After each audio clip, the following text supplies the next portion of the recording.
Հովհաննես Թումանյան, հրաժեշտ։ Այստեղ ահա կբաժանվենք, մնաս բարյավ սիրելի, այսպես ես չեմ ցավել երբեք, դառնությունով սիրտս լի, այստեղ ահա քեզ թողնում եմ, և չգիտեմ ուր կերթաս, կասկածներից ես դողում եմ, թող պահպանե քեզ Աստված, ախ, առանց քեզ տխուր կյանքիս, օրը տարի կդառնա, բայց ուր լինիս դարձյալ հոգիս, շուրջդ պիտի թրթռա, մնաս բարյավ, բայց միշտ հիշիր, որ քեզ շատ եմ կարոտել, և տեսության ժամի համար չմոռանաս աղոթել։ Վահան Տերյան, Մեղմություն։ Այսօր եղիր քերոջ պես, անչափ մաքուր և գթոտ, գրկենք իրար ու նստենք մինչև առավոտ։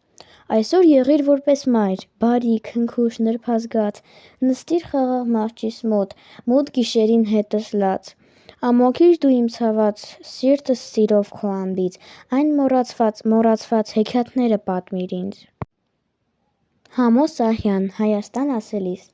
Հայաստան ասելիս այտերս այրվում են, Հայաստան ասելիս ծնկներս ծալվում են, չգիտեմ ինչու է այդպես, Հայաստան ասելիս շրթունքս ճաքում է, Հայաստան ասելիս հասակս ծաղկում է, չգիտեմ ինչու է այդպես, Հայաստան ասելիս աչքերս լցվում են, Հայաստան ասելիս թևերս բացվում են, չգիտեմ ինչու է այդպես, Հայաստան ասելիս աշխարհը իմ տունն է, Հայաստան ասելիս էլ մահը ում շունն է, կմնամ, կլինեմ այսպես։